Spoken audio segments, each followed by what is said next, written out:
வணக்கம். ஆன்மீக செய்திகள் வாசிப்பது மீனாட்சி அழகப்பன். திருநெல்வேலி மாவட்டம், தமிழ்நாடு, இலத்தூர் அருள்மிகு மதுநாதக சுவாமி ஆலயம். தீர்த்தம் அனுமன் ஆறு 500,000 வருடங்களுக்கு முன் பழமையானது. இக்கோயிலில் தட்சிணாமூர்த்தியும் சனீஸ்வரனும் முக்கிய இடம் பெறுகின்றனர். விமானத்தின் கீழே தட்சிணாமூர்த்தி சன்னதி அமைவது வேறு எங்கும் இருப்பதாக தெரியவில்லை. சனீஸ்வரன் அபயஹஸ்த நிலையில், அருள் வழங்கும் நிலையில் கைகளை காட்டியபடி அருள் தரும் தலம் இது மட்டுமே. சனியை கண்டால் அலறி ஓடும் நிலைமையே எங்கும் இருக்கிறது. ஆனால் இந்த சனீஸ்வரன் தன்னை வலம் வரும் வகையில் பக்தர்களுக்கு இடம் அளித்திருக்கிறார். எனவே சனி சம்பந்தப்பட்ட எந்த தோஷமாக இருந்தாலும் இத்தலத்திற்கு வந்தால் தீர்ந்து போகிறது. அக்கினி பைரவரும் இத்தலத்தில் அருள் பாலிக்கிறார். இக்கோயிலில் சாஸ்தா லிங்க ரூபத்தில் காட்சி தருகிறார். லிங்க வடிவில் சாஸ்தா காட்சி தருவதை வேறு எங்கும் காண இயலாது. ஒரு லிங்கத்தில் வில் அம்புடன் யானை மீது அமர்ந்து செல்வது போல சாஸ்தா சிலை வடிவமைக்கப்பட்டுள்ளது. யானையின் மீது அமர்ந்து 2 கால்களையும் தொங்கவிட்டு கொண்டு சாஸ்தா செல்வது விசேஷ அம்சம்.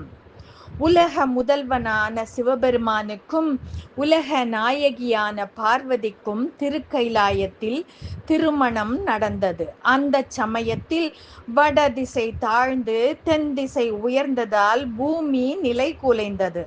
இதையறிந்த சிவபெருமான் குள்ள முனிவரான அகத்தியரை தென் திசைக்கு சென்று பூமியை சமப்படுத்த வேண்டினார். அகத்தியர் தென் திசை நோக்கி வந்தபோது அனுமன் ஆறும் குறுக்கிட்டது. அந்த ஆற்றில் நீராடி மணலால் சிவலிங்கம் செய்து பூஜை செய்தார். அப்போது லிங்கம் வைக்கப்பட்டிருந்த இடத்தில் இருந்த புளிய மரத்தில் இருந்த தேன் வடிந்தது. சற்று நேரத்தில் லிங்கத்தின் மீது தேன் கொட்ட ஆரம்பித்தது. இதன் பிறகு மணல் லிங்கம் இறுகி கல் லிங்கம் போல் மாறிவிட்டது. அகத்தியர் அந்த காட்சியை கண்டு மதுநாதா என அழைத்தார். தேனுக்கு மது என்ற பெயரும் உண்டு. தமிழ் வளர்த்த தலைமகனான அகத்தியர் உருவாக்கி வழிபட்ட லிங்கம் உடைய கோயிலே மதுநாத சுவாமி கோயில் ஆகும். புளிய மரத்தின் இலையின் தூரிலிருந்து தேன் வடிந்ததால் இவ்வூர் இலைத்தூர் என்றாகி காலப்போக்கில் இலத்தூர் ஆனது.